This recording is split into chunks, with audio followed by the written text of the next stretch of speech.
changing. We're flying high, creating a complaint-free world. No more, no more complaining. People, their lives are changing. We're flying high, creating a complaint-free world. No more, no more. And I was thinking about worry and also my own work, my own inner construction that's always ongoing.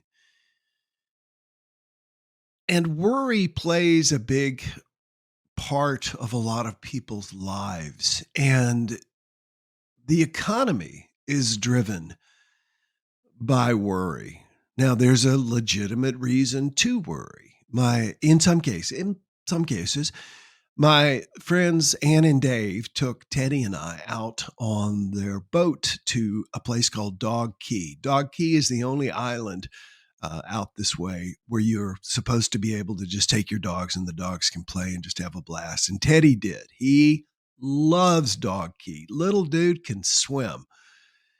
And he loves picking up driftwood, and he loves seeing pieces of driftwood that's in the water about 4 inches down and digging into it until he can stick his face down in there. Now, happy, carefree day, right? No reason to worry.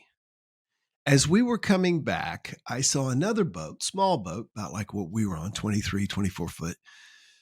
And that boat was being towed by Boat Tow USA. There's several kind of like AAA, but they're for boats down here, and everybody has it. It's insurance. So if you're worried about your boat breaking down, then that's a legitimate thing because all boats experience challenges, breakdowns, et cetera, strike things, et cetera.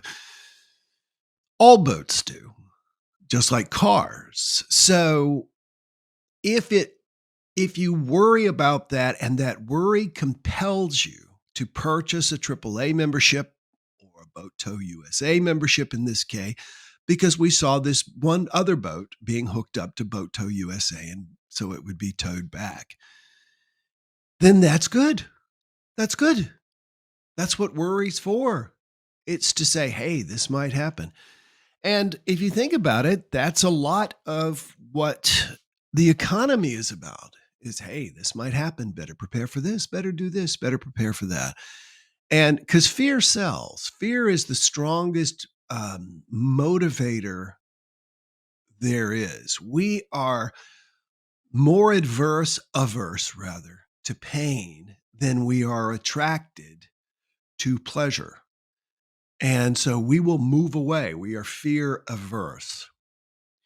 And so worry serves a purpose if we do that. If it motivates us to do something, if, there's insurance, and I think there was, and if it was necessary, and if Linda felt like she needed it for her horses, I know there's veterinary insurance, then get it. And then there's not the worry about the financial strain should something happen.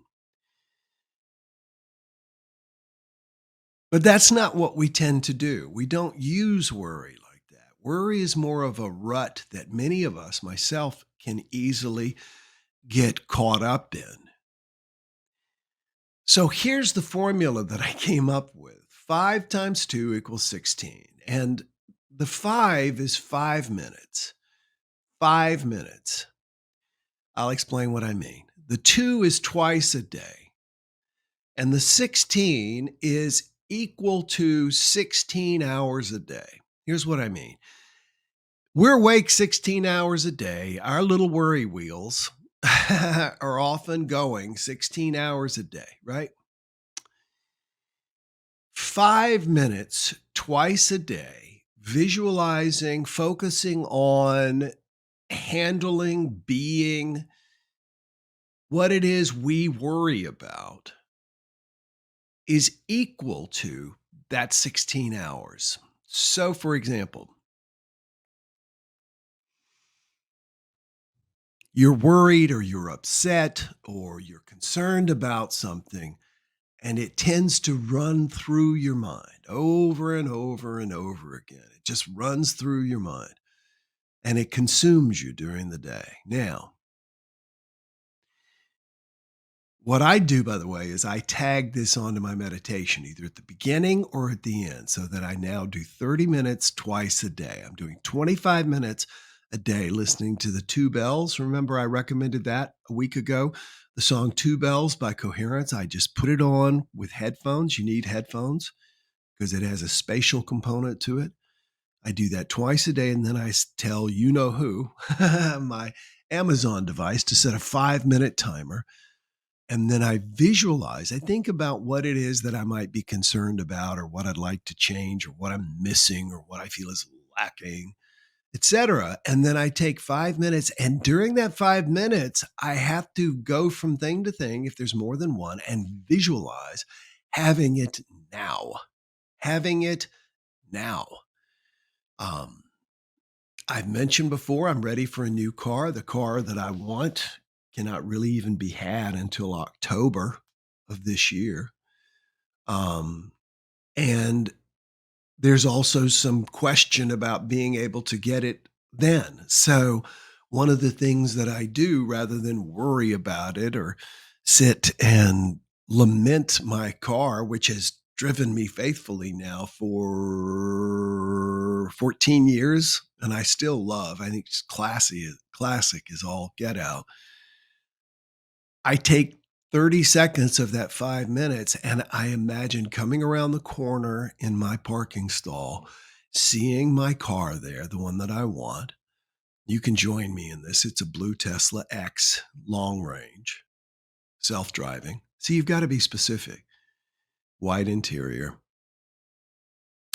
I see it as I come around, and I imagine using my phone, which you can do, and telling the car to back out and the gull wing doors opening and putting Teddy into his little carrier in the car, the doors going down and then going in and getting in the car, and the smell and the feel and stepping up into this car as opposed to stepping down. Now, doing that for 30 seconds twice a day, I'm not the least bit concerned about the car. I know it's on its way right now. So, what we tend to do is have these non-specific worries that bounce around in our heads. And with these non-specific worries comes anxiety. And this goes on 16 hours a day. If you sleep 8 hours a day, this tends to go on 16 hours a day. And the media drives it. Okay. The economy drives it. The media drives it.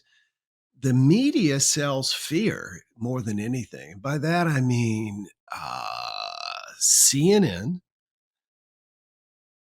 seeks to convince you that you should legitimately fear people on the right.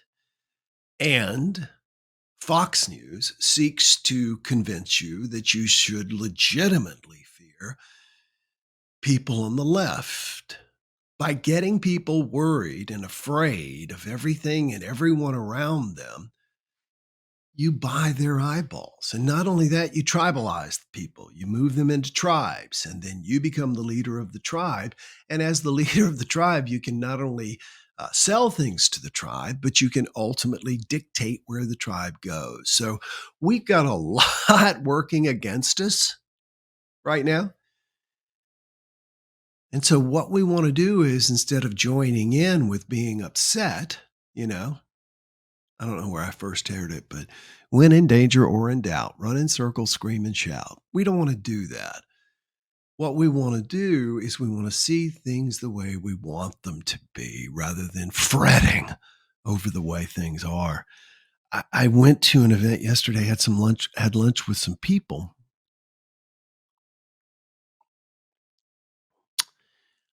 And luckily, it never came up as to what I do for a living, because these two people had all the bad news in the world stored in their brain, and they wanted to use it to prove a pattern that the world is going to hell. And if you look at just the media, the news rather, of course it is. That's what the news is.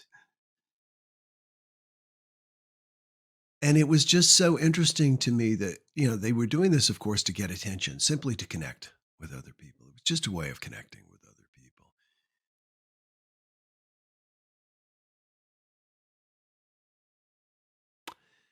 And it's amazing how other people do that when they get around us, just trying to connect with us, but it still has an impact on us, the negativity. I finally found myself, because we were sitting at these tables, these long tables, turning away from the couple and crossing my legs as a body language signal of saying, I'll face these people and at some point jump into their conversation. So 5 minutes twice a day, focusing on what it is you want to do, to be, and to have can offset, if not, let me start with offset. The 16 hours a day you spend worrying and feeling lack about it. The thing is, though, the more you spend that 5 minutes, the worry goes away. The feeling of lack goes away. The more you can sit there. When I had that image of me meeting Oprah Winfrey, it was just Oprah from Science of Mind magazine on a bulletin board, and I looked at it every single day. When I did that every single day, I began to believe it. I began to believe it. I began to believe it. Ultimately, when the Oprah Winfrey Show called, I wasn't like, oh my God, it's the Oprah Winfrey Show, and freaking out. I remember saying to the volunteer answering the phones at the church that day, put them on hold, I'll pick it up in my office. And I had such a feeling of course, because I had visualized it so many times. So 5 times 2 equals 16. You got 5 minutes you can do twice a day.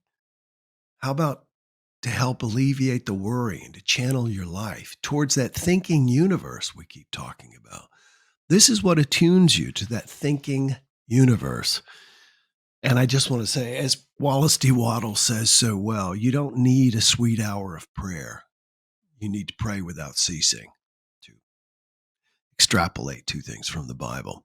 No more complaining people. Their lives are changing. We're flying high, creating a complaint-free world. No more complaining people. Their lives are changing. We're flying high, creating a complaint-free world. No